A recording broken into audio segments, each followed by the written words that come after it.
તો રાજકોટ જિલ્લામાં પણ પ્રાથમિક સુવિધાના અભાવને લઈ લોકો રસ્તા પર ઉતર્યા।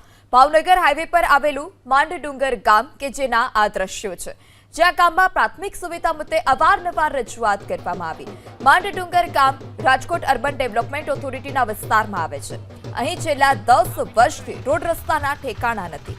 રોડ રસ્તા મુદ્દે ગ્રામજનોએ અનેકવાર લેખિત અને મૌખિક રજૂઆત કરી, જોકે પ્રશાસન તરફથી તેમને કોઈ જ પ્રકારની જે ખાતરી છે તે ફક્ત ખાતરી આપવામાં આવી છે, પરંતુ કોઈ પણ સમસ્યાનું નિરાકરણ નથી આવ્યું। આખરે આજે વિફરેલા સ્થાનિકોએ પ્રાથમિક સુવિધા આપવાની માંગ સાથે હાઈવે પર ચક્કાજામ કર્યો। ઘટનાની જાણ થતાં જ પોલીસ કાફલો પણ ઘટના સ્થળ પર દોડી આવ્યો। પોલીસે સ્થળ પર પહોંચી વાહન વ્યવહાર પૂર્વવત કરાવ્યો। સાંભળો સાંભળો સાંભળો જીતુભાઈ સમાળી સાંભળો, અમારા રોડ રસ્તાના પ્રશ્ન હલ કરો। બરાબર, અમારે બેનો દીકરીઓ બધાય પડે છે, બાઇક વાળા બધાય પડે છે, તમે આ રસ્તાનું નિવારણ લાવો। સાંભળો સાંભળો સાંભળો, તમે બહુ જ નેતા છો, પણ થોડોક અમારો સાંભળો।